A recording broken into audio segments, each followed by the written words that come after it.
Hello guys, welcome to the channel. So India ने वो कर दिखाया जो इंडिया ने बोला था।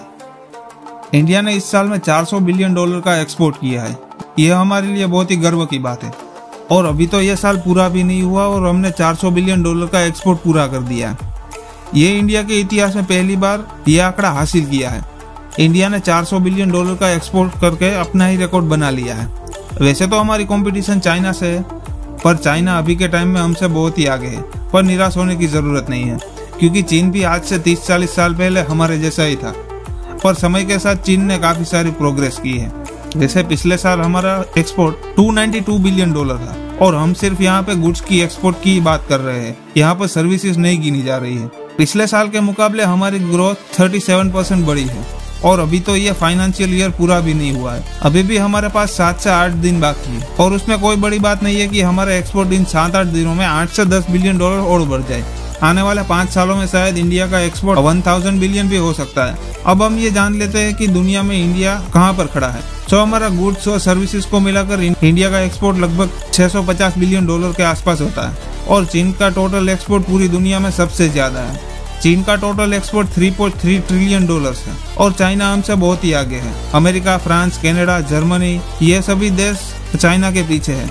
चीन दुनिया में एक्सपोर्ट के मामले में सबसे आगे है और वो चाइना के लिए एक माइलस्टोन है। और हमारा कंपटीशन भी चाइना के साथ ही है और हम उससे कम्पीट भी कर सकते हैं। हमारे एक्सपोर्ट फ्यूचर में बढ़ने ही वाले हैं, क्योंकि भारत सरकार दुनिया के देशों के साथ बात कर रही है फ्री ट्रेड एग्रीमेंट को लेकर। क्योंकि जिस किसी भी देश के साथ हमारा फ्री ट्रेड एग्रीमेंट होगा, उस देश के साथ व्यापार करने में आसानी होगी। ऑस्ट्रेलिया, यूके और यूरोपियन यूनियन से भी हमारी बात हो रही है फ्री ट्रेड एग्रीमेंट को लेकर। और एक बार ये एग्रीमेंट साइन होने के बाद आप देखेंगे कि इंडिया के एक्सपोर्ट लगातार बढ़ ही रहे हैं। हमने बहुत ही कम समय में कोविड के बाद वापसी की है और जहाँ पर इंडिया की मार्केट टूट गई थी, वहाँ पर इंडिया ने वापस बाजी मारी है। आज के समय अफ्रीकन कंट्रीज जैसे कि नाइजीरिया, केनिया, तांजानिया जैसे देशों में भी इंडिया का एक्सपोर्ट बढ़ रहा है, क्योंकि थोड़े समय पहले अफ्रीका में हमारा एक्सपोर्ट ना के बराबर था।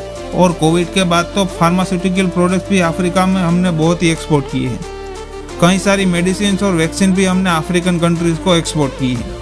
और अब गल्फ कंट्रीज की बात करें तो इंडिया काफी समय से गल्फ कंट्रीज में फूड का एक्सपोर्टर रहा है और हमने थोड़े ही समय पहले ब्राजील को पछाड़कर ये टाइटल अपने नाम किया था। आज के समय हमने कई सारी मार्केट खोजी है और जो मार्केट हमारे हाथ से चली गई थी वो भी वापस ले ली है।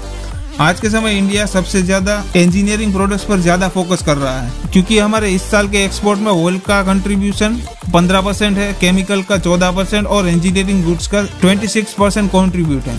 अकेले इंजीनियरिंग गुड्स ने $110 बिलियन का कॉन्ट्रीब्यूट किया है। और इंजीनियरिंग गुड्स में क्या क्या चीजें आती है?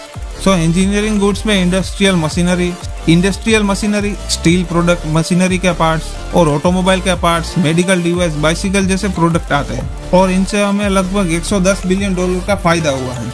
आने वाले समय में हमारे एग्रीकल्चर प्रोडक्ट के एक्सपोर्ट भी बढ़ने वाले हैं। जैसे कि हमने देखा कि रशिया यूक्रेन वॉर की वजह से यूरोप में गेहूं की कमी देखने को मिल रही थी। वहां पर फ्यूचर में इंडिया बहुत बड़े स्केल पर गेहूं एक्सपोर्ट करता हुआ दिख जाएगा। और गल्फ कंट्रीज में तो इंडिया का दबदबा पहले से ही है और आने वाले टाइम में अगर रसिया पर लगे बैन नहीं हटे तो रसिया की मार्केट हम कैप्चर भी कर सकते हैं। रसिया हमारे लिए फार्मास्यूटिकल प्रोडक्ट के लिए बहुत ही बड़ी मार्केट के रूप में हमें मिल सकता है। अभी के समय अमेरिका, यूरोपियन कंट्रीज ने रसिया को चाइना के ऊपर निर्भर करने के लिए मजबूर कर दिया है और ये बहुत ही खराब न्यूज है। अब हमारे लिए भी एक खराब न्यूज है, क्योंकि अब तक क्या होता था कि हम जितना भी एक्सपोर्ट करते थे उनसे ज्यादा तो हम लोग इंपोर्ट कर लेते हैं। तो इसी वजह से हमारा सामने वाली कंट्री के साथ ट्रेड डेफिसिट बढ़ जाता था और अभी पता नहीं चला है कि हमने इस साल कितना इंपोर्ट किया है। आने वाले समय में तो इंडिया का एक्सपोर्ट बढ़ने ही वाला है और वी होप कि इंडिया का इंपोर्ट कम से कम हो। So see you in the next video. अगर आपको वीडियो इन्फॉर्मेटिव लगा हो तो चैनल को जरूर सब्सक्राइब करें। Thank you.